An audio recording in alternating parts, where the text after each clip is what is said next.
I was going to say that what was crazy was that when I was in Toronto at Pure Fitness, I go in and I randomly see Shane, and I'm like, it's crazy how like it's such a small world now where you go to a different country across the ocean and you go to a gym and you see somebody that and you've spoken to.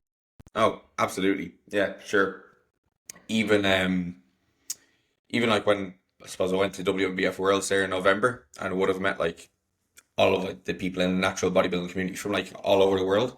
And it's just like the fitness industry is relatively small, especially like in these kind of circles, right? So it's very easy to be within like 1-2 degrees of separation from, I don't know, your idol in the industry.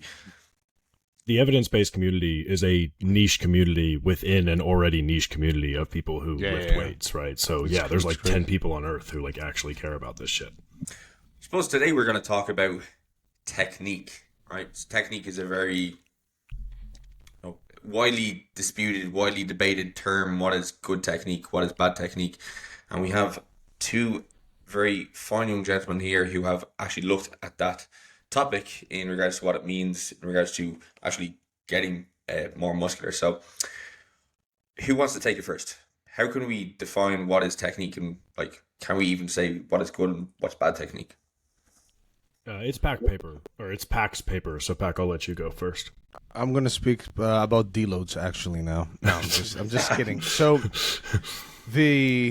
allow me to say off the bat that we did a narrative review, which is essentially our take on the literature. So as far as the weight of that evidence goes, it doesn't hold a ton of weight because on the hierarchy of evidence, it sits pretty low. It's nowhere near the weight that a systematic review or meta-analysis carries. I just want to say that straight off the bat because people see the word review and sometimes they equate a systematic review with a narrative review, even though that's not true. However, that's not to discredit our work or take away from what we did, because the only reason that we performed a narrative review on optimizing training technique for muscle hypertrophy is because it would be very difficult to do a systematic review on a topic that has not been directly investigated before. So there are no studies out there as it stands looking at good versus bad technique or strict versus lenient technique or any variation of technique. As a matter of fact, to answer your question, training technique has not really formally been defined in the literature, which we try to do. Obviously, we just suggested a definition, which is resistance training exercise technique pertains to the controlled execution of bodily movements to ensure an exercise effectively targets specific muscle groups while minimizing the risk of injury. This involves the orchestration of body positioning and alignment, range of motion, and repetition tempo. So when it comes to the question, what is exercise technique, my response would be something along those lines, at least from a hypertrophy standpoint. Because keep in mind, for strength, and Shane, you're somebody with a very bright strength background and future, things change. Because with strength, you are trying to be as efficient as possible at getting weight from point A to point B. So keep that in mind, because I did see only a couple of comments of people saying, oh, you're saying that technique doesn't matter as much as we thought, but for strength, it's very important. And it's like, yeah, that's not in question here. This was specifically a paper on hypertrophy. Yeah, absolutely. Sure. You can even see with the likes of a bench press for a powerlifter and how they will like adjust their body to have the leverage be like so efficient and like reduce so much kind of range of motion, which we kind of know is like having a very, very, very short range of motion is probably not the best thing for hypertrophy. So that was one thing that you did mention that you looked at in the review. So what did you find was the effect of like range of motion on hypertrophy in regards to training technique? So it's not like obviously like we had again a bunch of studies to look at that manipulated range of motion with different variations of technique, but essentially based on the current literature that does indicate that training at long muscle lengths, maybe something that one needs to focus on, or at least emphasize to a certain extent. We essentially recommended that utilizing a range of motion that biases longer muscle lengths should be the default approach to exercise technique when trying to maximize hypertrophy. Keep in mind, all this is said in the context of, okay, I want to gain as much muscle as possible. So what's the best bet I can make on that? But we also said that although cutting the end range of motion at shortened lengths, although that may potentially promote some other benefits via various mechanisms, more research is needed in order for us to draw stronger conclusions on the topic, and we also need more research on different muscle groups, different populations, and so on and so forth. So the takeaway is, look, make sure you're getting a nice stretch. Whether you're going to get a nice stretch and then do a full ROM rep, or cut the rep, slightly before full ROM, or even do lengthened partials, that seems to be still up for debate, and we need more research. But whatever you do, just make sure that you're getting a really solid stretch. Yeah, I think that the range of motion area is where it really highlights the difference between this being a narrative review, which, in other words, a glorified blog post, to quote Eric or Greg Knuckles, right? Is the difference between technique for hypertrophy and the technique for maximal strength, right? And in some cases, it's almost the exact opposite. So Shane, like what you were saying was that with respect to a bench press for powerlifting, right, we're trying to limit the range of motion as much as possible. But in some instances, we're also trying to do that for hypertrophy, right? But it's where we're limiting that range of motion that makes the biggest difference, right? So when powerlifters are using a crazy arch or something like that to limit the range of motion in the shortened position where you have the best leverage to pull on the humerus, right? As opposed to, we also might want to limit our range of motion for a bench press for hypertrophy, but we would just do so in the opposite end of the spectrum, right? Where we're only going a couple inches off of the chest and then right back down, right? So I think that's just a good highlight. And to basically piggyback off what Pac was saying was, there is a big difference between optimal technique for hypertrophy versus optimal technique for strength, right? Yeah, one thing I always will say to clients when it does come to the range of motion aspect is, you also have to respect the range of motion that you have at the joint that you're trying to train, and not necessarily just go with the range of motion of say, for example, machine, right? So a good example that I would look at here is a machine hip thrust. A machine hip thrust, the weight will travel all the way down to the ground as far as possible, but you only have a certain degree of hip flexion that you're going to get in before your knees start to drift back, and then the start of the motion is going to be taken up by your quads. So looking at what type of range of motion you have at each joint is going to be pretty important. You can even look at the likes of shoulder press, for example. If you're coming down on a Smith machine or a dumbbell, and you come down and you're not actually able to pull yourself further into that motion, it could be that you are just going through more range of motion, but you're maybe not necessarily getting more stretch into the target muscle, for example. So that's definitely one thing I would be looking at when looking at people's videos, for example, of clients. Was there anything? And just to touch on range of motion real quick, I think that oftentimes people kind of misunderstand what range of motion means, and we think of the distance that let's say the dumbbell or the implement that we're using is traveling, right? And I think a good example of this is a lateral raise versus an upright row for the lateral delts, right? The range of motion seems to be a lot smaller when we're doing a upright row, because there's just less total travel of the implement that we're using. But the range of motion is essentially the exact same, because when we're looking at range of motion, we're actually looking at the arthrokinematics of the motion, right? So what the actual degrees of movement that we see within the actual joint itself, not necessarily how far an implement is moving or something like that. And I'm sure I just absolutely botched that, but I thought that was an important thing to touch on. Definitely didn't botch it, and used some very nice Greek words there. You're welcome. You guys invented words, right? We did. So I suppose that kind of one question I have is were you able to look at the concepts of active range of motion or passive range of motion at all? Not really, because one, I think they would fall a bit out of the scope of this review. So this was something that we discussed quite a bit when preparing it. Obviously the purpose of this was to be a base for future research, Like, I find the takeaways cool, and it's cool that it sort of highlights that, hey, just make sure that you're lifting consistently with a high intensity of effort, and there's no need to like lose your mind over technique. But future research, and this is why we also avoided going into potential strategies or ways that you could take these points and implement them in your training.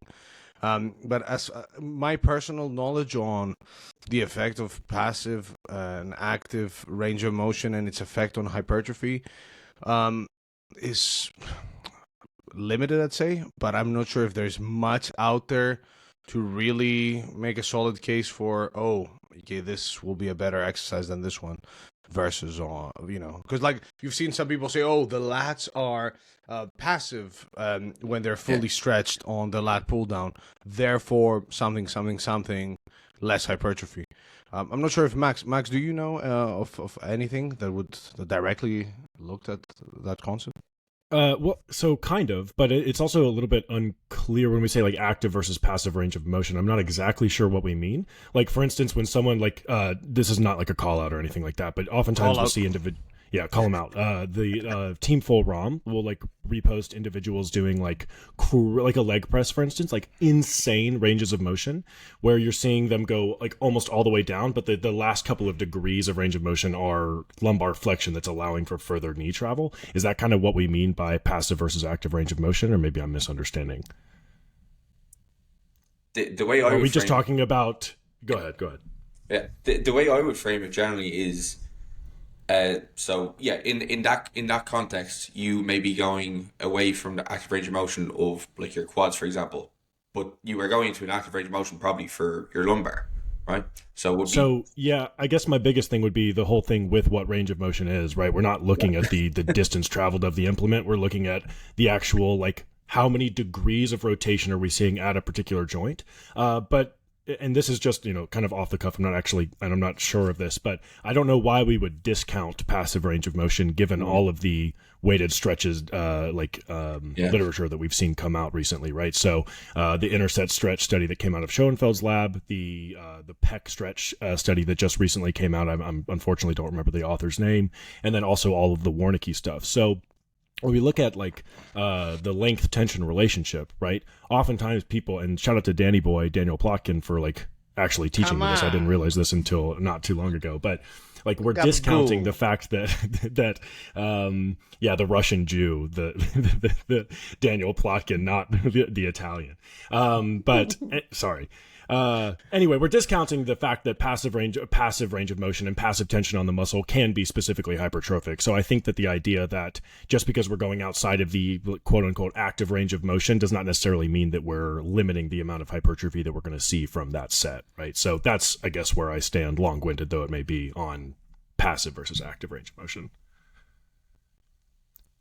They are adaptive traits as well, aren't they? Like somebody who's new to the gym, they are going to have less passive ROM than somebody who's maybe a bit more trained, say for example in RDL, right? And then over time their nervous system adapts and they're able to access a bit more range of motion. So I would not only the nervous system either, like you see like literal physiological changes like increasing serial hypertrophy of like sarcomeres, right, allowing for further ranges of motion as well. This is something that's incredibly interesting to me because I don't know if there's a difference between relative and absolute flexibility or mobility for hypertrophy. So like what I mean by that is if let's say that my RDL, I'm not able to take the barbell past my knee without bending like the lumbar spine or my knees, right? Would it be beneficial for me to increase my hamstring range of motion to get a further stretch on those hamstrings, or does it not really matter because at the sarcomere level it's still experiencing that degree of stretch just above the knees?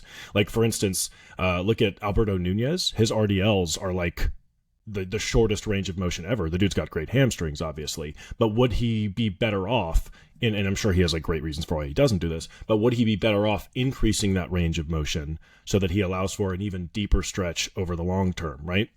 You could even make the argument, a very loose one though it may be, that increasing the range of motion increases serial hypertrophy, which we have some, I believe, some very loose evidence to suggest that increasing serial hypertrophy also kind of leads to like a bulge effect on the muscle. So like increasing like the actual size of it as well. Okay. Sorry. Yeah, I know that's just something that like I'm incredibly interested in. I would love to see if it's worth increasing flexibility for the purposes of increasing hypertrophy and the like bang for buck you would get out of an exercise. Mm.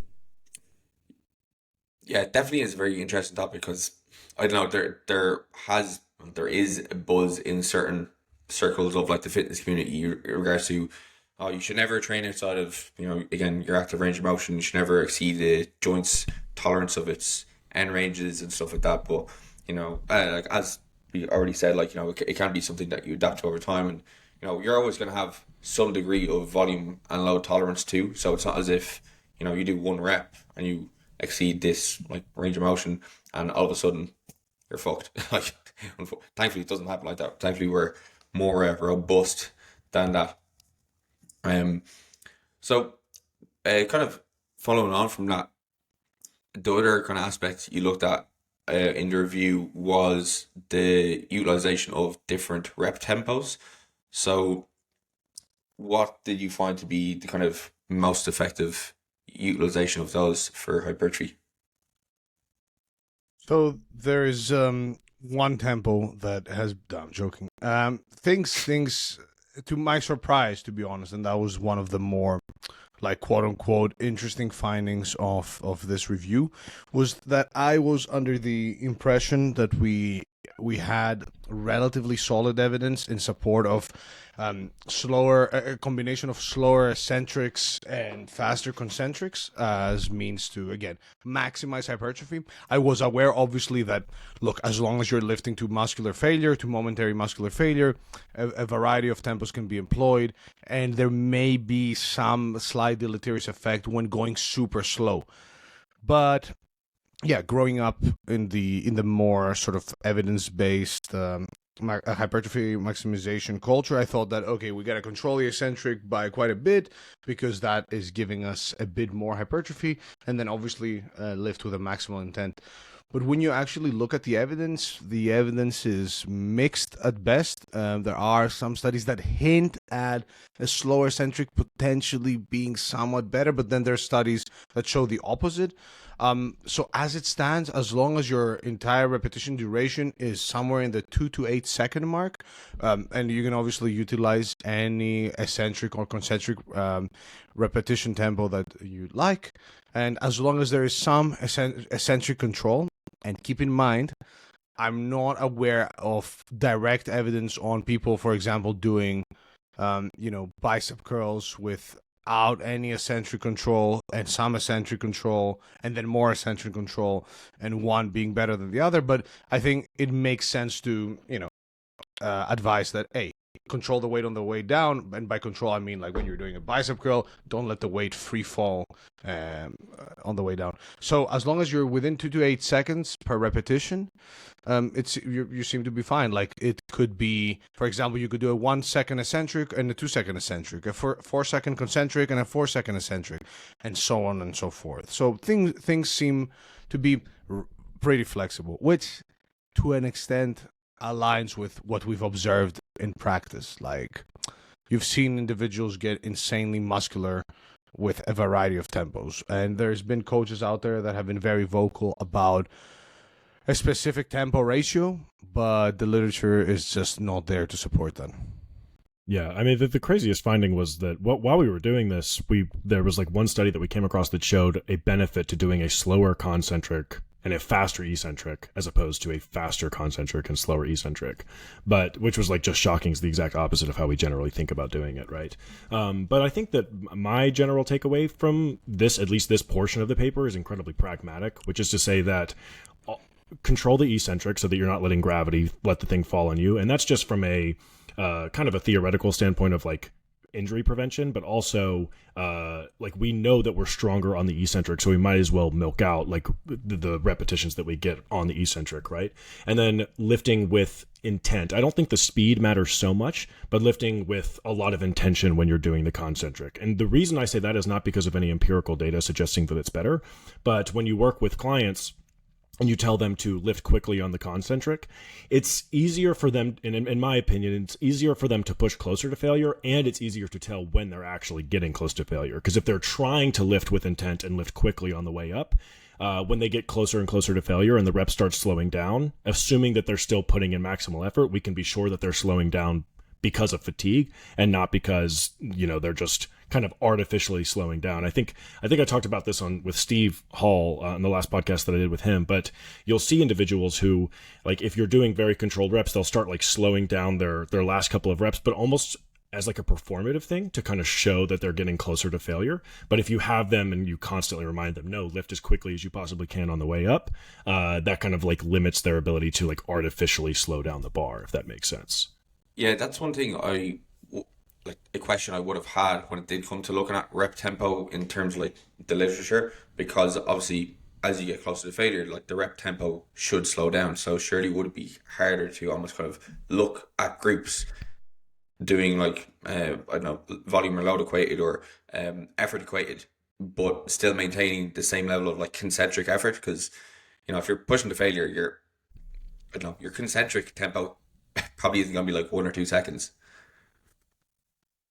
Well, we better hope that that's true, or else Zach Robinson's paper on proximity to failure is a complete wash and we get nothing out of it, right? Because a lot of it's based on like velocity stuff. Sorry, Pat, go ahead. It seemed like you were about to say something.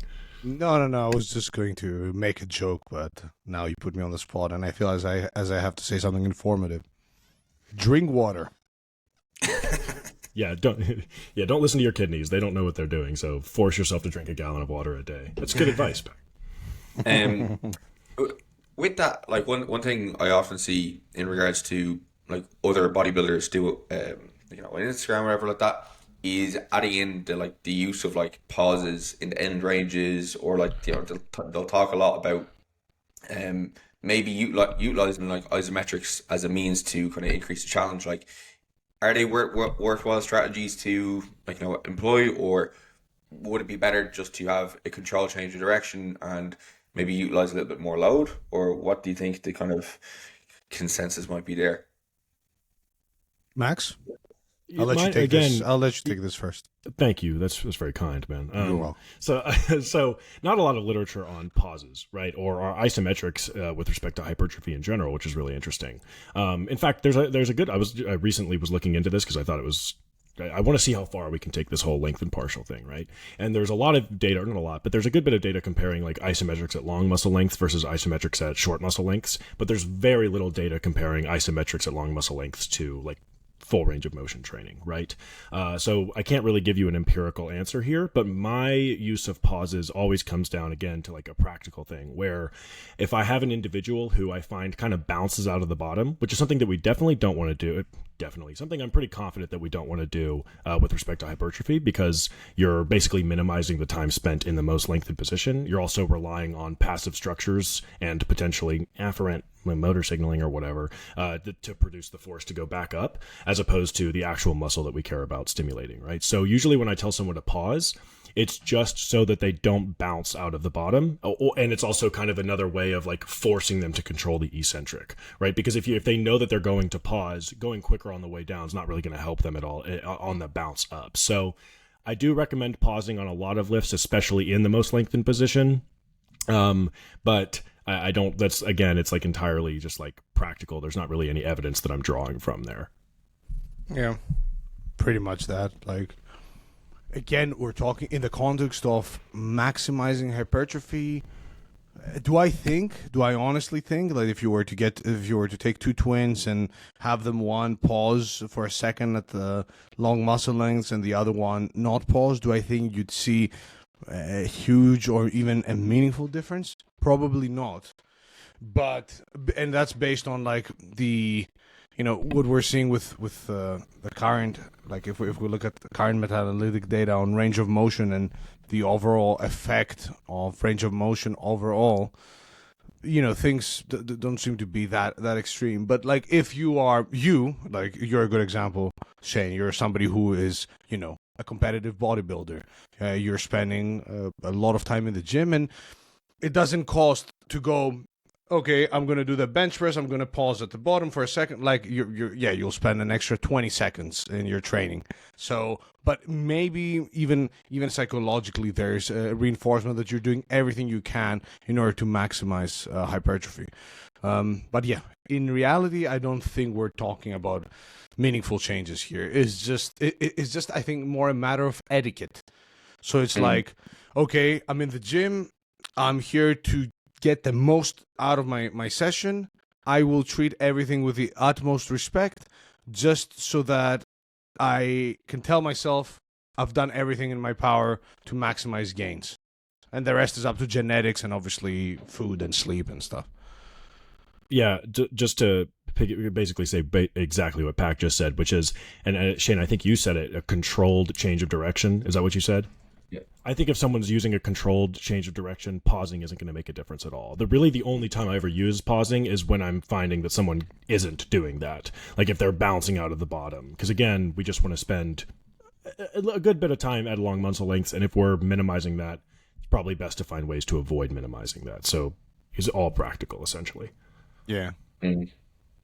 Yeah, I know from my own implementation of pauses for, say, clients would be maybe to improve the technique in regards to like reducing compensation. So, say for example, if they are doing a squat or leg press even, and as they're coming down to the bottom position, and they're used to, as you said, like letting the weight just drop then, and then maybe their hips shoot back or something like that in the squat, or as a result their knees end up like flaring outwards or something like that on leg press. Then in those cases, then I would get them to use a pause just so that they are reducing the compensation and hopefully using the muscle groups that they're intending to use. And then in regards to like utilizing my own training, another kind of way I would go about it is just to a degree, almost like take load off the bar, but also just to reduce the overall maybe joint stress that I might experience in a session.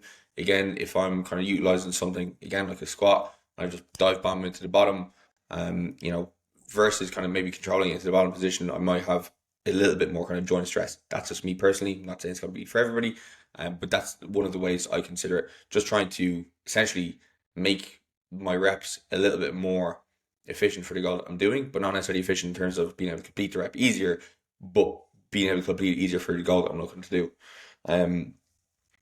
Shane, I think you just basically boiled down our entire paper into a single sentence, and what you said was, I just want to make sure that the muscle that I'm trying to target is the muscle that is being targeted by the exercise, which is essentially what this whole paper is saying. So like that really complicated definition could be boiled down into layman terms to mean technique that ensures that the muscle that we are trying to target is the thing that is producing the force and actually getting close to failure. Like exactly, you just want to make sure that you're actually targeting the muscle that you're trying to target. Yeah. The way you said it was spot on, and it was a very, I'm not sure if healthy is the way, but like a very appropriate take where you're like, look, there are certain things that I know will safeguard me from not like fully targeting the muscle that I'm trying to target, because as a set of squats gets more intense, it's totally understandable if you're like, okay, let me just try and finish the set and start dive bombing it, as you said, or potentially some of the weight shifts more to your rectors because now you're good morning it a bit more. So yeah, it's exactly as you said. It's probably like if we were to assume that oh, every person out there is not going to do these things, yeah, I don't think paying a lot of attention to your overall technique makes a lot of sense. But because a lot of people in practice will, when things start getting hard, may actually start shifting, from the target muscle and involving other muscle groups or whatever, changing their tempo. Yeah, all this to say, yeah, I agree, and that was a very appropriate take. I lost it there with my freestyle, but hey, we're back, baby. You pulled it back in, bro. Well done. Thank you. I think one of the biggest takeaways I probably got from actually reading the paper was like we don't necessarily need to be looking at extremes, and it's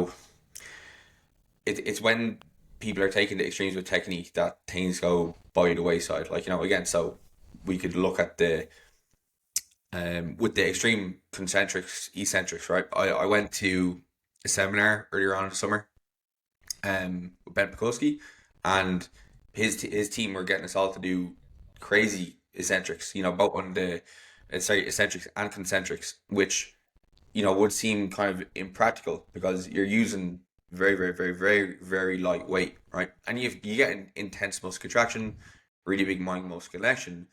But just because we're getting that does not necessarily mean that you are going to get more hypertrophy. And then as well, so another thing to kind of look at that is like, it's not very fun. If you are doing like a 10-second eccentric and like then also doing like a timed concentric, like most of us are meatheads, right? We like going into the gym. We like lifting big weights. If we're stuck there lifting like the 5 kilo dumbbell, we're going to be like, this does not necessarily kind of settle with my inner meathead.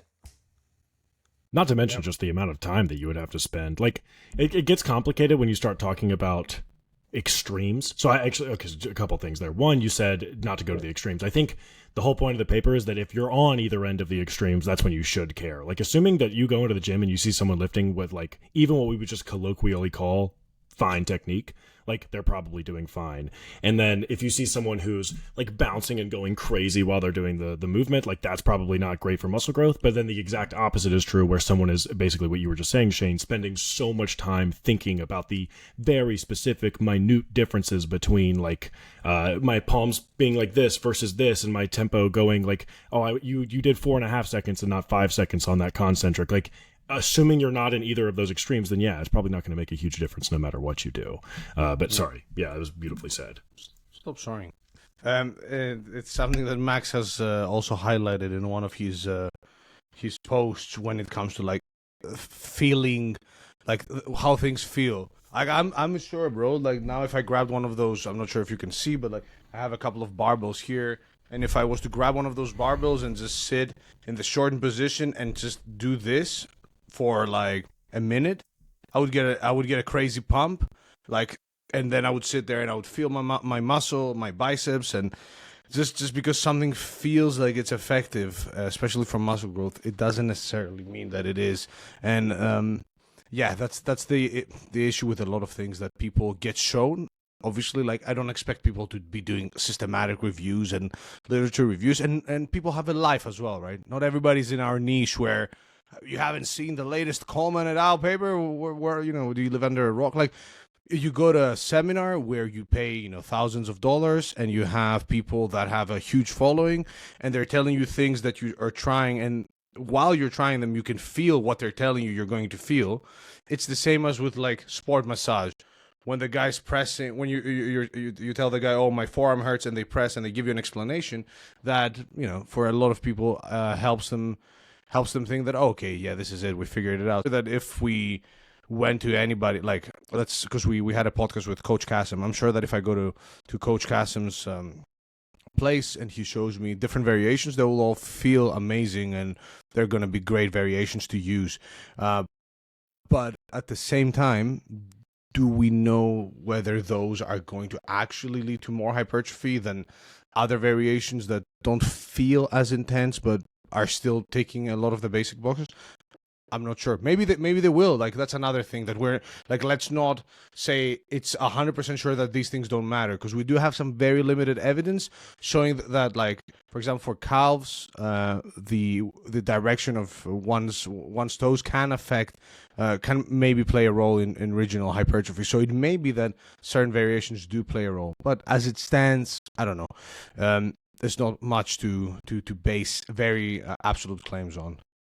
Yeah, I think, and to give credit to Coach Kasim, he was on the like facts don't care about your feelings type of thing before anyone else was. But he was on the whole like, don't ever talk about sensations to your clients, because the way that an exercise feels, like, it matters very little. And like, to that point, just the last thing I'll say here is that, and this is always a terrible idea to call out Sam Sulek, but I was watching a video of him do curls the other day, and he was like, yeah, I know if I used the 60s, I'd be able to stay a little bit more controlled, and I would probably get just as much out of the set, but man, when I use the 80s, like, I really feel it. And then he uses the 80s, and he's like swinging a little bit more, and it's like, yeah, man, of course you're feeling it, because when you swing on a bicep curl, you're limiting the tension that you're producing at long muscle lengths, where you don't really get that crazy of a like cramping pump sensation, but you're increasing the total time that you spend at shorter muscle lengths, which is increasing that like sensation feeling, but will probably be like a net negative with respect to muscle growth, right? So, yeah, like, and to be like, just to, again, last thing I'll say, promise this time,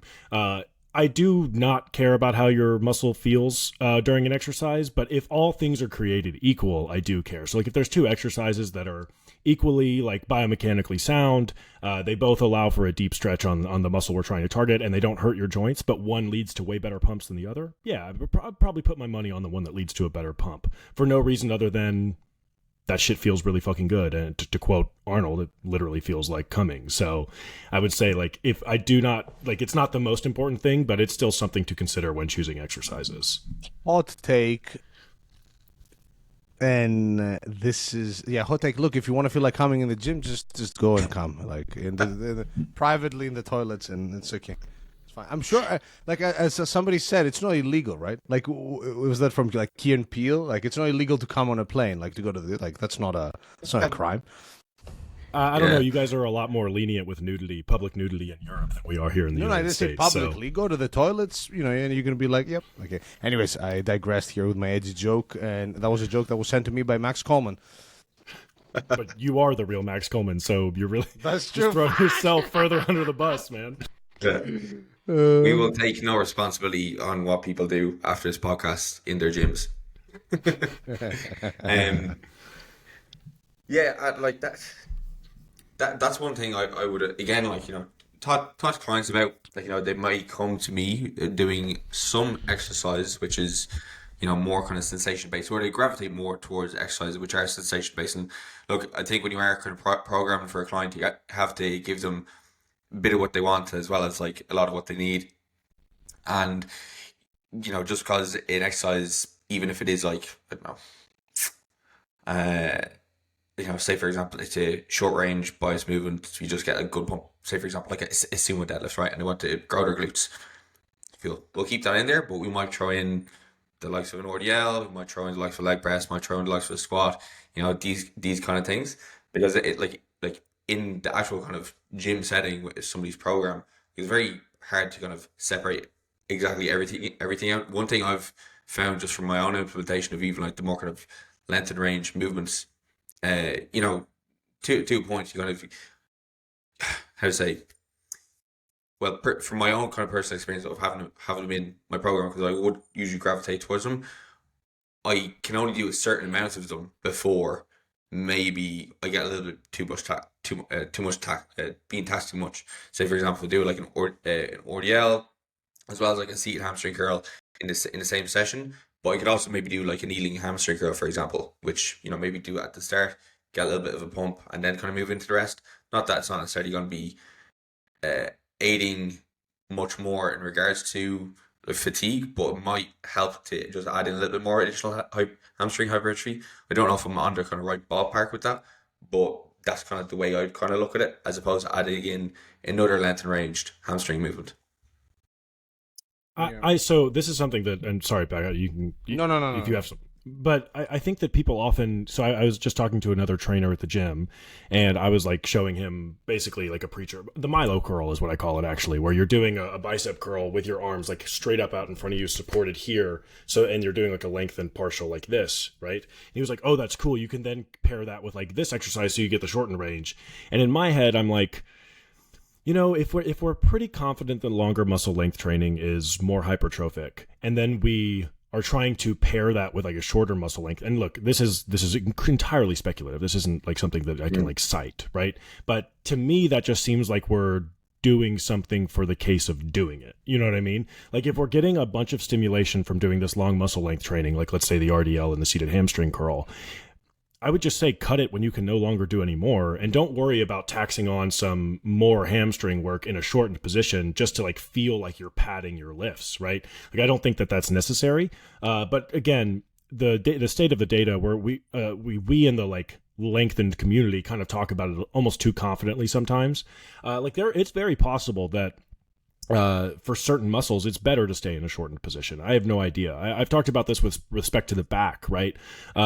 and this is why I think we need like some MRI data looking at like all of the elbow flexors or something like that from bicep curls. Because like, who knows? Maybe the biceps brachii is much more active in this range of motion, but then the brachialis and the brachioradialis are much more active, like finishing the movement, right? But we've only ever really measured the biceps brachii, as far as I'm aware. So it'd be really cool to get some like MRI total elbow flexor volume data to see like, okay, maybe there is specific muscle activation at specific ranges of motion, right?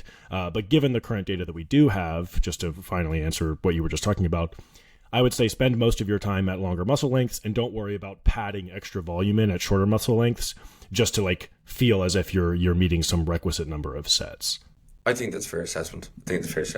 No, it's just something I was I'm curious about, right? Because obviously I would definitely prefer more of those exercises towards like the length range, but I suppose it's a relatively new thing, right? So I try not to discount the other things as being like, completely ineffective.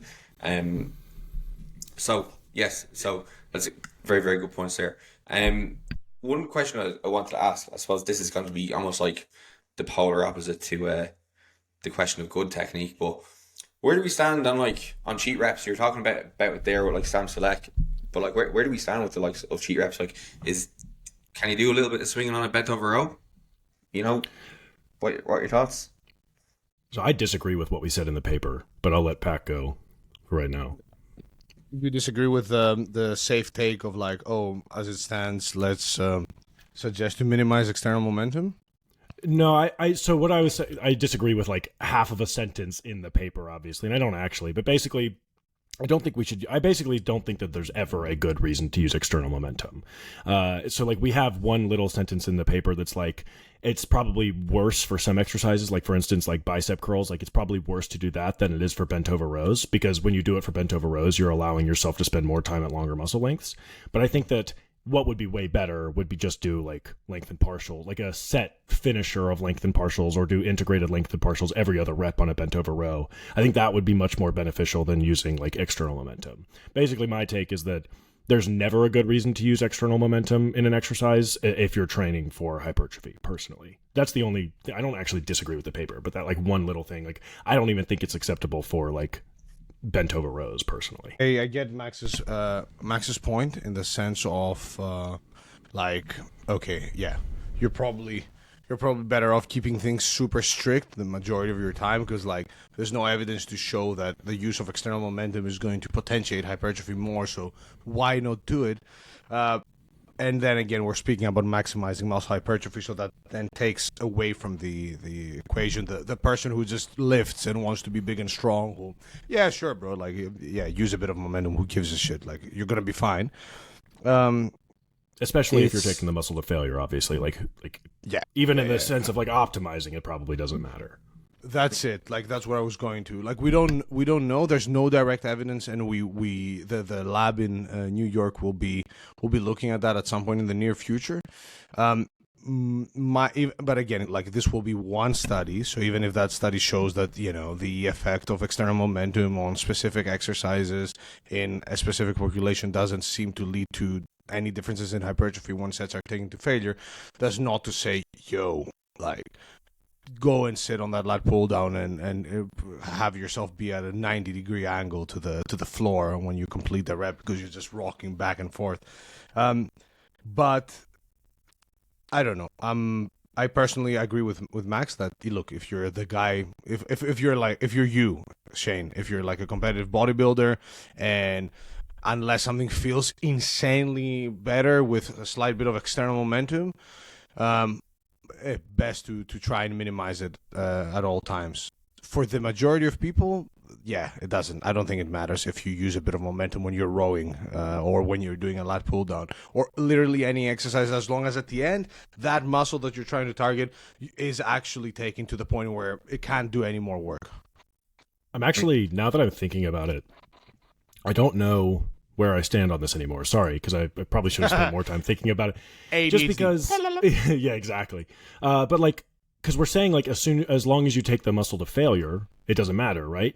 But I don't think that's fair given the current state of the literature. And the reason I say that is because in these partial range of motion studies where individuals are spending more time at shortened muscle lengths, but they're also going to failure. So they're still taking that muscle to failure, right? But they're growing less. And when you use momentum on most exercises, it limits lengthened tension and increases shortened tension, right? So I actually don't think that I agree anymore that assuming you're going to failure with both, it's the same. And again, we're talking about like losers like us who care way too much about this, right? Again, if you're just someone who lifts, just do your fucking thing, like lift with momentum, I don't give a shit. But if you're looking to build the most muscle possible and you're looking to add an extra gram of muscle to your physique over the course of your training career, probably best to not use momentum at all, even if you are going to failure, because when you use momentum, you're more commonly going to failure in the shortened range as opposed to the lengthened range. So avoid momentum is just kind of like the biggest takeaway from that. Agreed. Yeah, I would generally think of like it's very difficult to look at like exercises in isolation again, because it's you have a whole training program to look at. So like if you look at the likes of like a bent over row is as the example, if you start like pushing to the point where you do need to kind of swing and kind of like, get the cheat reps in, it would probably have a big knock on to the rest of your hip hinges for that week. Anything where you're utilizing some kind of degree of like bracing, and when you're doing such a demanding movement like that, again, just the knock on to like the following exercise, even in that session, can impact, it can potentially impact your results. Like I've definitely had cases of having a bent over row in, go to deadlift like 2 or 3 days later or something like that, and my back be torched, and now I'm not able to deadlift as effectively. So I do think it's important. Like I would definitely look at like trying to pick a lot of stable exercises for this reason. If you are potentially going to be utilizing any kind of swinging or anything like that to maybe get more of the lengthened range in. So a bent over row is probably not the best example to be getting that stretch in, but maybe like a T-bar row would be okay to maybe, again, do those like partial range of motion reps, maybe kind of cheat a little bit with the concentric. But again, it wouldn't be something I'd be looking to have it in all the time, because then as well, it's hard to track for progression. How do you track, okay, I cheat more in this set this week and cheat less next week? Like, you don't really have a kind of fine system for tracking that. What's the percentage? Exactly. And I honestly, like, this is just getting to my, like, super niche, who gives a shit answer, but like I don't even really recommend doing bent over work in general for the back, because of the exact reason I was just talking about earlier, which is like when we're doing an exercise, we want to make sure that the muscle that we're targeting is the reason that we fail that exercise, right? So what I would say is, let's do an exercise for the rhomboids, for the traps, for the lats, and for all the rear delts, the muscles that we're trying to target when we do a bent over row. And yeah, you might get some ancillary like erector work as well, which is great for the back, but that erector work, we don't treat other muscles like we treat the erectors and the abs, right? We assume that like, oh, you're just doing an isometric, that's fine, that's all you really need for the erectors, right? But we're doing isometric work in a shortened position for the erectors, and then that's ultimately going to probably limit our ability to take the rhomboids, traps, lats, and all that to failure. So what I usually recommend is do your back work in a very stable way, meaning like chest supported almost always, or something along those lines. And then if your erectors are lagging, we can do work that is specific to the erectors, like back extensions or other things where we're putting those erectors through a lengthened range of motion as well, and not just hoping that they're going to get some ancillary hypertrophy from a shortened position isometric, right? Yeah, that is a fair point. Although the strength enthusiast in me wants to say, yeah, F you, hypertrophy scientist. That is a fair point. Like, I love bent over barbell rows, but the idea that, oh, bang for your buck, yeah, sure, okay, obviously, like, your erectors are doing something there. And, I mean, you could argue maybe your hamstrings are doing something as well, to an extent, right? But, yeah, if you're, again, bodybuilder or hypertrophy enthusiast and all your erector work is coming from barbell rows, you might as well do a chest-supported machine row or any sort of chest-supported row, and then do direct erector work. And most people don't even need direct erector work. Like, like, because you will get like beefy erectors. Usually, a lot of people do from just doing squats, RDLs, and all the things alike. So we just don't want to limit back growth in hopes that we're also getting some sort of erector work as well. Totally, that's a huge tangent, though. I apologize. It kind of almost goes down the rabbit hole of not doing exercises because they are seemingly hard or something like that. Like obviously, a barbell row is like a hard exercise, but hard does not equal more effective. And I think that's that's the argument you get from like barbell purists. Is like, oh, it activates so many more different muscle groups. You have to stabilize your hips, blah blah blah. But it's like, if that's not the goal, to be really good at bent over row and do something extremely hard, then let's move on. The idea of something harder being better should have died out fucking decades ago. Like, that should have died out when IFFIYM or whatever came in. You know what I mean? Like, as soon as If It Fits Your Macros came in, like, all the bros that were like, no, like, you have to eat chicken, brown rice, and broccoli because it's harder that way. Like, that's so stupid, bro. Like, if I pump you full of muscle relaxers before we go to the gym, you're gonna have the hardest workout of your fucking life, but it's not gonna stimulate growth at all, right? So, like, there is like a huge bro macho mentality associated with lifting and the gym in general. But harder does not mean better. And in a lot of cases, if we can make something easier, it's going to result in better results anyway. It's going to lead to better results anyway because it's something that you're more easily able to adhere to. Yeah, bro. Like, it's I don't know. I think some people feel guilty that I don't know, something is easier than something else that they're used to doing. But the same applies to literally everything. But I see so many people, especially those from a hardcore background, that unless it feels like an absolute challenge every time, they think it's not worth it, or it's probably suboptimal. The challenge is just doing it for years and years and years. But like, there comes a point, bro, where okay, if you've been training for fucking 10 years, that back workout is not going to be that challenging anymore. Like, you're going to go in, you're going to be challenged during those sets, but you're not going to feel intimidated by the workout. Versus powerlifting. Like, powerlifting somewhat always maintains that sort of aura to an extent, right? Especially when you're reaching for new weights or when you're super fatigued during a peak and you're like, okay, today I got to do that like 6 heavy doubles. Like, that maintains it a bit more. But with hypertrophy work, I don't know. I think there still can be sessions that are intimidating, but the idea that it always has to be super intimidating and super new and super foreign, I don't know. I don't think it holds much truth. Yeah.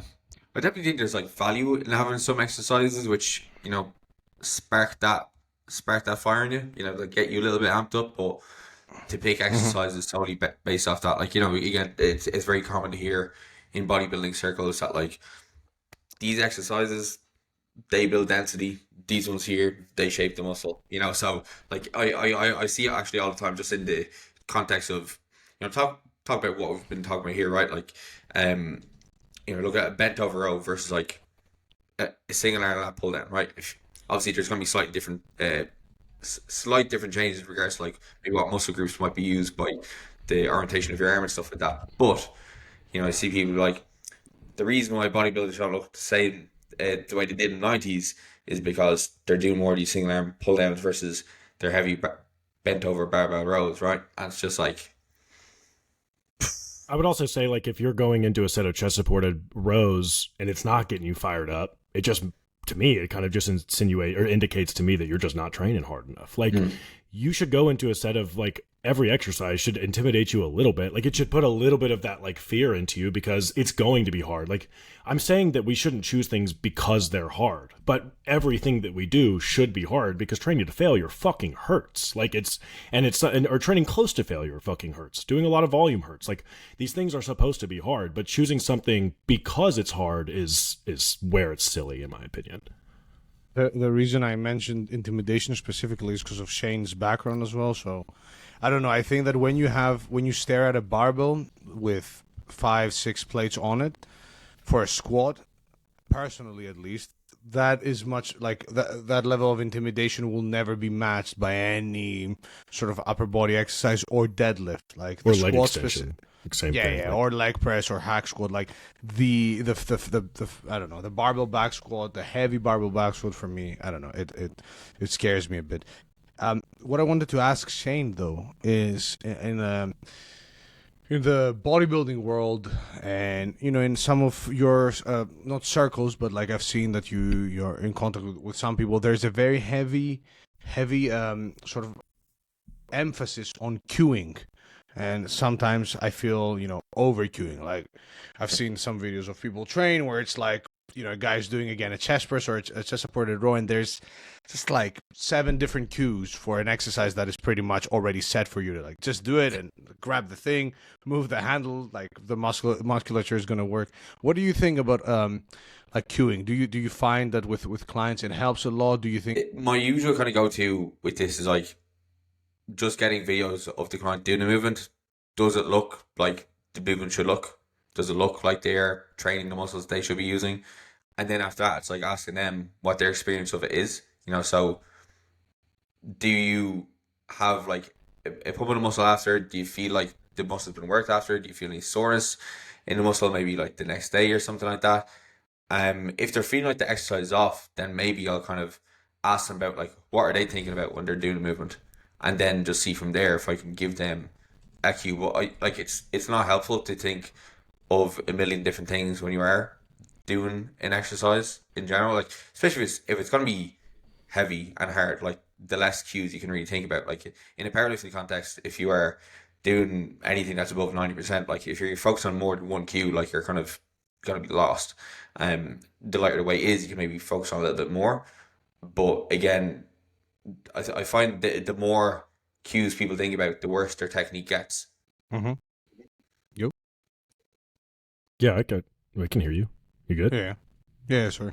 I thought for some reason I thought that Shane froze. Yeah, it's no, so my bad. But yeah, I pretty much stand on the same sort of side. Like, and I think that for a lot of people that consume this sort of content who may be less experienced, because of the level of seriousness, especially like in bodybuilding, like in competitive bodybuilding content, where obviously every training is super serious and everything is presented in this sort of like, okay, we're here to work essentially. Like I do think that for some people it may create a false idea of okay, now I'm doing this exercise so wrong because I didn't slightly move my back and shift my whatever, when doing it. When in reality, okay, if it feels better, sure, but I don't know. I completely agree with what you said about it being a bit too much, and if you're focusing on 50 different things, that may actually become a negative.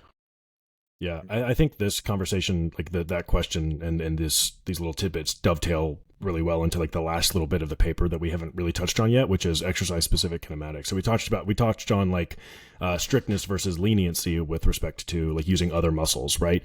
Mm-hmm. But the one that's like the most interesting to me is this notion of exercise specific kinematics, because we do have some data to suggest that the way you perform a movement can have a big impact, not a big impact, but can have an impact on the degree of muscle growth that you're going to experience, right? But the thing that's interesting to me is with respect to exercise-specific kinematics, and maybe, Pac, you know the answer, maybe Shane, you do, but I certainly don't, is when is an exercise altered so much so that it's now a new exercise? So like, for instance, when we talk about the calf raise study that showed a benefit depending on which way you were orienting the feet during calf raises, that we would still call a calf raise. But then we look at something like a reverse grip bench press, which, if you think about it from like an anatomical standpoint, is the exact same thing. We're still just orienting the humerus in a different way while performing the same movement pattern. We would call the reverse grip bench press a different exercise. So when does an exercise become so altered that it's no longer the same exercise and it's just a new movement? Or when is it considered like, oh, that's just a different variation of that same exercise? And my first thought is, well, we only have a certain number of movement patterns in the human body, right? So is it any movement pattern is considered the same exercise, and then anything we do is like altered? So like, for instance, is a good morning the same thing as a RDL, but with slightly different exercise-specific kinematics, or are they different exercises? Same with like an incline dumbbell bench press or a flat dumbbell bench press, you know what I mean? This is an area of research that we probably have the least amount of research on with respect to our technique paper, but interestingly to me, the area of research that probably would have one of the largest impacts on muscle growth with respect to different like variations of technique, right? Clearly, doing like an incline bench press leads to more upper pec growth than doing a flat bench press. Is that exercise-specific kinematics, or is that just a new exercise in general? Sorry, I kind of rambled there, but I'm curious as to y'all's thoughts. Yeah, that's something you've brought up in the past, and I totally agree. I don't know. I feel that with the incline dumbbell bench press to a flat bench press, I guess you'd need to. And now, okay, we're sidetracking a bit, but I guess you'd need to look at the different sort of components of an exercise and decide like to what extent, like if certain components are modified to a certain extent, then that leads to that exercise being a different exercise. Does that make sense? Yeah, but like then what is the threshold by which it's a different exercise? You know what I mean? I don't know. Like we would have to figure that out. So it could be like, I don't know, manipulate like a significant change or like a degree change to the main joints involved. Of I don't know, like, and that's the crazy thing. Like when you look behind the scenes with a lot of stuff, I think people assume that there's like a bunch of scientists that are continuously evaluating exercises and which variation, or like in reality we have maybe like a couple of papers looking at, okay, if you move your feet like that, then you may get more calf growth, and yeah, there's still a lot to figure out and a lot of uncertainty. I mean, there was no definition for what technique is. Arguably, one of the things you hear, the things you hear the most about when you go into the gym, even if you're not maximizing hypertrophy, even if you're just technique is what matters. Focus on good technique. And it's like before proximity to failure. Like literally, before anyone cares about failure, technique is like the first thing that you're taught in the gym. Yeah. And it's one of those things that people say and everybody agrees to. Like it's an easy go-to. Like people say, I'm just focusing on technique now to get it right, and everybody goes, oh yeah, that's important. That's technique. And like there was no definition for that, let alone for what Max just mentioned, which would require like years and years of research and magical like amounts of funding to actually look at. Yeah, technique, in fact, you were the first person I ever heard say this, is a phenomenal example of common belief versus common knowledge. Like, we all, like, adhere to this notion, or for a long time have adhered to this notion that you need to use good technique in the gym without even really asking what the fuck good technique is. You know what I mean? And then the second you start, like, really poking and prodding at what that means, you start to realize, like, oh, technique is extremely specific to the goal that we're trying to achieve, right? Like, you could look at it with respect to strength and hypertrophy. You try to do the opposite thing in strength that you do for like training for strength and training for hypertrophy with respect to technique can look like polar opposites in a lot of cases, right? Where you're trying to like spend as much time in your weakest position. For most people, for most muscles, that's the most lengthened position. You're trying to like spend the most amount of time, and you're trying to increase the amount of tension that you're spending the most in that position. As opposed to strength, you're trying to leverage your body in a way where we have to spend as little time at long muscle length as possible, right? So when and I basically said this on one of my Instagram stories when this study first got published, which is, if you're going to tell someone to use good technique, just tell them what you actually mean by that. Don't just assume that they're going to know what you mean when you say use good technique. Yeah. It is. Sorry. So, just to ramble a bit more on top of that, like it's personal even in the literature itself, but like personal trainers in the literature, I think people were kind of not lazy, but they were like, yeah, I mean, like, people know what we mean. Do we know? I don't have time to think if we know or we don't. But like, I'll just say, just make sure you use proper form, proper technique, and. It's like, okay, what does that mean? It could mean a lot of things. It means proper technique. Don't worry about it. Go fuck yourself. Just do it well. And Danny boy there. Yeah, don't worry about it. You think I'm funny? What do you mean I'm funny? I make you laugh? Funny how? Well, I amuse you. Look, from a personal training perspective, I know when I would have been doing my course, I was like, proper form, good technique would always have been with not even like hypertrophy or strength development in mind. It would just be like, this how you don't injure yourself. Like, knees don't go past toes. this kind of shit. Keep your shoulders back, keep your chest up. And like still, if you go to any gym now, if you overhear a personal trainer talking, they're probably, yeah, keep your shoulders back, keep your chest up, and these kind of things just like are just so pervasive. Like still, like in gyms, like people think they're gonna have their shoulder blades roll forward slightly, and they're going to like fall apart. Their arms are going to rip out of their sockets. Yeah, they're going to get cancer immediately if they're not retracting their shoulder blades while they do a bench press, right? It's insane. Though, 5 years down the line, the proof comes out. Actually, that's the leading cause of cancer, and people are outside your house. They're demonstrating. You said we wouldn't get cancer. My son was 3 years old. He retracted his shoulder blades, and he got cancer. Dude, so Shane, I think you hit it really well there, which is like we've basically spent the last hour talking about how there's basically no data on how to actually optimize technique for muscle growth. And there's even less data on how to optimize technique for injury reduction. Like all of this stuff we've been saying is like, yeah, we might, maybe do it fast, maybe do it slow. We don't know if it's better for growth. And we can say even less with respect to like preventing injury in the gym.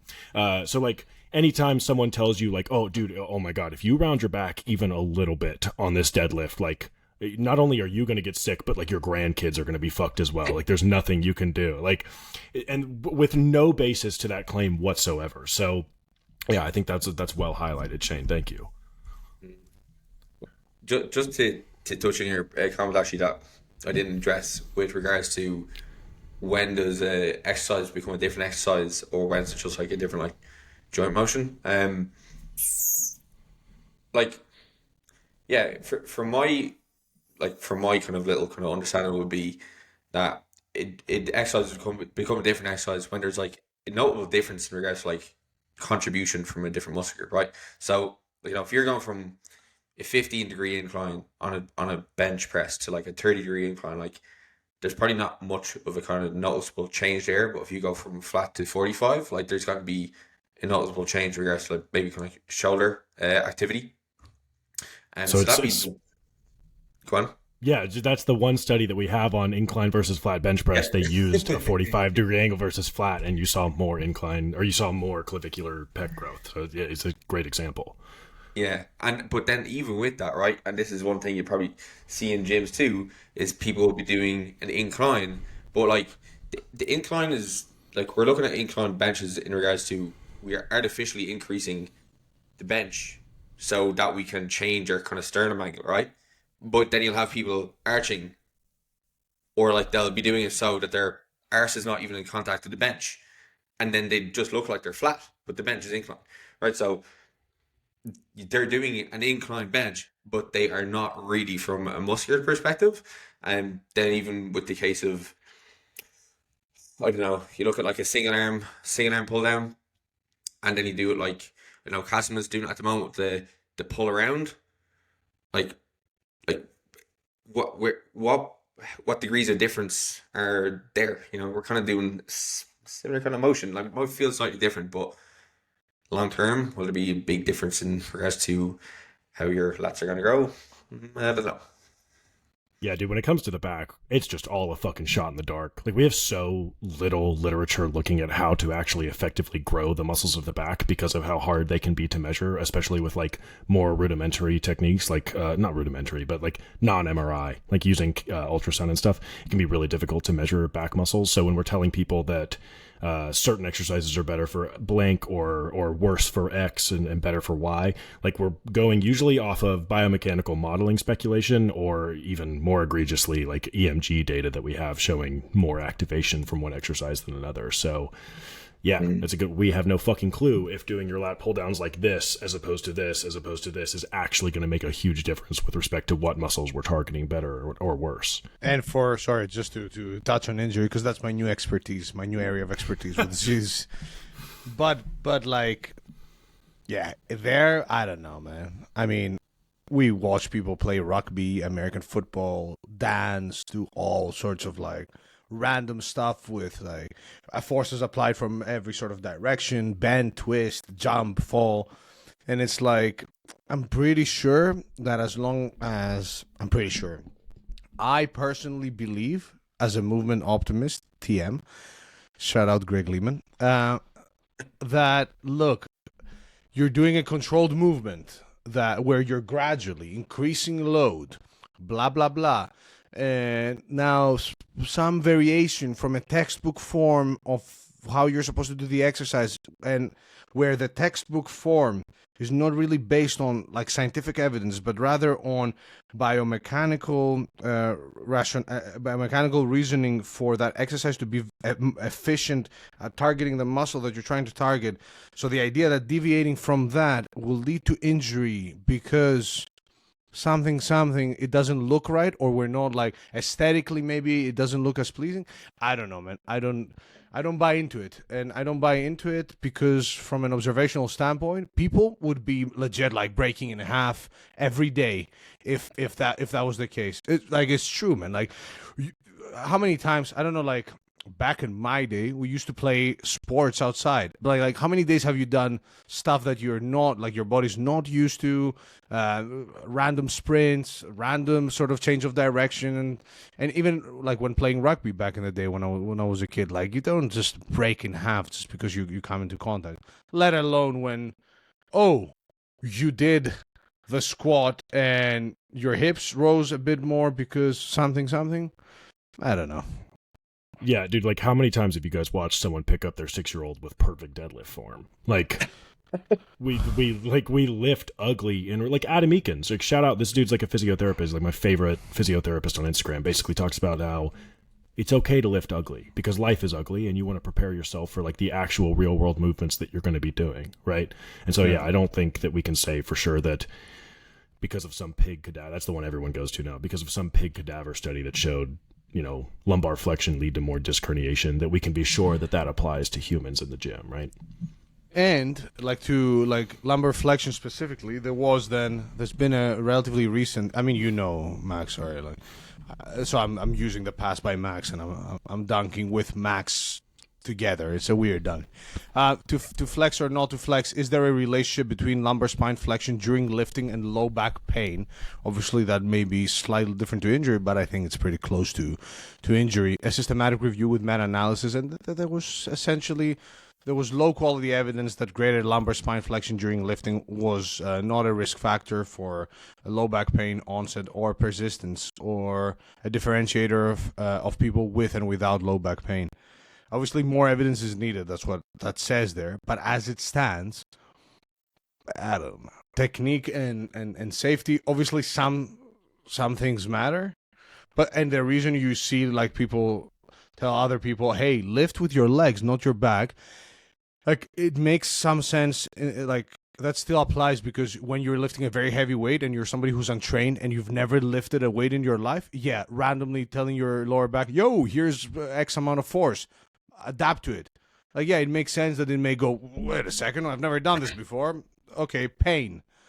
But for us, do I think that if I'm deadlifting a specific way, and I've been doing so for years, and I specifically have been doing very low volumes for the past, I don't know, for my whole life actually, for the deadlift specifically, do I think that just because my deadlift may not look exactly like a textbook deadlift that has been shown with another person with a different body structure than mine, because that's what I'm full on ADHD, caffeine is kicking in. Lane Norton's squat, people giving him flack, and your squat looks like this, and it's a good morning, and it's like, bro, the guy's structure is in a way where he cannot do the Chinese weightlifter squat where he's like essentially standing up straight because his femur length, whatever, is in a certain way. It's like, yeah. Anyways, rant over. No, but to continue your rant, because my caffeine is kicking in. But yeah, in the last 30 minutes, yeah. Yeah, but Jesus, the most important thing that Pac said in that 30-minute rant was gradually. Like, if we grade the exposure to these capacities at different positions, then in my opinion, because I'm also now a movement optimist TM, I think that there is no difference between, if like someone comes to the gym, never lifted before, right? and I have them do an RDL with perfect form. Their back is like, they maintain this like beautiful lordotic lordosis, lumbar lordosis the entire time, and then but I still have them do more than they're capable of handling. In my opinion, that will lead to the exact same amount of pain and issues that if I had someone come into the gym for the first time, do Jefferson curls with a super rounded back, and just have them do more than they're capable of handling, then that's going to lead to the same degree of pain, right? But if both individuals come in and I, like we do like one set, 5 reps away from failure with a load that they're very capable of handling, I don't see any reason why one of those is more safe than the other, right? I think it's all about graded exposures to different positions and different capacities. And that's what's going to be the ultimate thing that keeps you from getting hurt in the gym. Mm.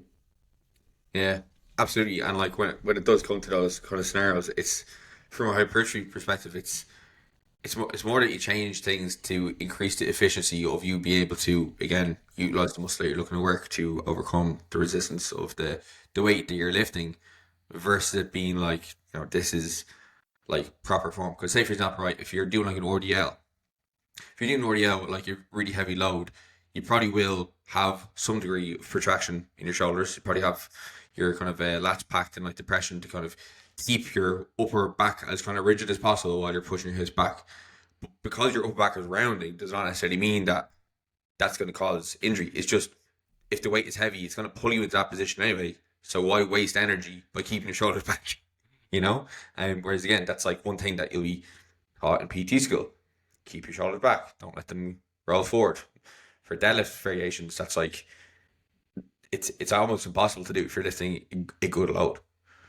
Plus, why would you? I mean, like, let's see, theoretically, you're missing out on some free weighted stretching of those muscles at the upper back that could lead to potentially growth, as opposed to keeping them rigid, which is an isometric contraction in a shortened position, which we know isn't very good. And like you said, wasting energy that we're trying to spend on the glutes and hamstrings, right? So I don't see any reason to like waste both attentional focus and literal energy trying to maintain this quote unquote perfect position through an exercise. Yeah, spot on. And that's something that was giving me a certain level of quote-unquote anxiety as a lifter back in the day, because I deadlift with a slightly rounded upper back, and like for the love of me, I couldn't get my back to be fully straight, and like I was trying, and I was like bringing my chest up and hiding my armpits and doing all the cues, and it just didn't work, and I was like, oh man, I'm doing it wrong, or there's something that I'm not, activating. But then when you realize, okay, maybe that's how you deadlift, the same way some like, what's his name, Sean Noriega squats like in a way I could never squat, with a very wide stance, and and vice versa, right? Somebody with a very narrow stance. But I don't know. I think a lot of it has to do with certain aesthetic standards that we've set. Same with posture, right? Like, I'm sitting like this right now. Like, my posture is not great versus sitting like this. So obviously for the listener, right, I was slouching over and then I straightened my upper back. But the former feels comfortable. There's no pain. I'm used to sitting like that. But it looks wrong for some reason. It looks lazy. It looks untidy, where and I don't know, like late in the past few years, I think we've developed these aesthetic standards for what's acceptable and what's not, that have then caused a lot of people to believe that this is the way to be safe and to induce positive muscular adaptations, when we don't know that that's true. Yeah, and then obviously strength is a completely different rabbit hole, because you're talking about like, how can you manage your center of mass like the most efficiently? But we're not gonna get into that, because that's a whole another can of worms. Yeah. Plus, no one wants my advice on strength, so definitely have it not me on the podcast if you guys are talking about that. Lads, thank you very much for coming on. I think that was a very well-rounded, thorough, nuanced discussion, as well as with some opinion thrown in there. Have you got any closing thoughts that you want to wrap this up with, to make sure to drill any points on to the listener? From a hypertrophy standpoint, because we went a bit off topic. Just keep, as Max said, it's best to avoid external momentum in most, if not all cases. Make sure that you're getting a solid stretch on the musculature that you're trying to target. Obviously, while not feeling any pain or insane discomfort. Choose an eccentric and concentric tempo of your choice within an overall repetition tempo duration of 2 to 8 seconds. Follow the quote-unquote textbook guidelines for body positioning and alignment and so on and so forth. For example, how to perform a bench press, grab the bar, bring it down to your chest, like width and so on and so forth. Adjust those to the range of motion guidelines, and you're solid. Like the rest is all down to training volume, intensity of effort, and so on and so forth. Don't lose your mind over exercise technique for hypertrophy. Yeah, and my final thoughts would be like my criteria for choosing a technique are the exact same as my criteria for choosing exercises, which is choose a technique that allows the muscle we're trying to target to be the limiting factor of that exercise. Choose a technique that accentuates or at least allows for a deep stretch on the targeted muscle, and choose a technique that doesn't cause any pain in the joints or surrounding structures around the muscles we're trying to target. If assuming you do that, don't worry about doing an 8-second versus 4-second eccentric or anything like that. You're able to train with decent technique as well as push things hard, as opposed to having to be one or the other, which is something you see online. People overthinking the angle of their arm paths, how far away they need to be from a machine, the optimal setup, and then as a result they're like training with pussies essentially. So lads, do you want to plug where people can find you before we wrap up? You can find me in Max's apartment in New York City. Yeah, throw the address out too. Yeah, I was trying to, but I don't remember it by heart. But no, joking aside, people can find me on. Actually, like if you go on my link tree, so it's linktr.ee/drpak. All my links are there. And yeah, obviously, Pack on Instagram. Dr. Pack is the cringy username, but hey ho, we weren't all blessed with a name like Max Coleman or Shane Story. Is that how you pronounce your last name? Yes. Yeah. Yeah. Some of us were named Patrick Losandro likes Karakakis, and we got to make a living out there. So, thank you. Yeah, you can follow me on Instagram at Coleman et al, coleman.et.al, and then for the real nerds out there, I'm Max Coleman on ResearchGate. Hey. Awesome. Sweet. I'll have everything linked in the show notes. So if you did enjoy the podcast, make sure to leave a rating, a review, share some of your Instagram stories, give the lads a follow, and we will catch you in the next one.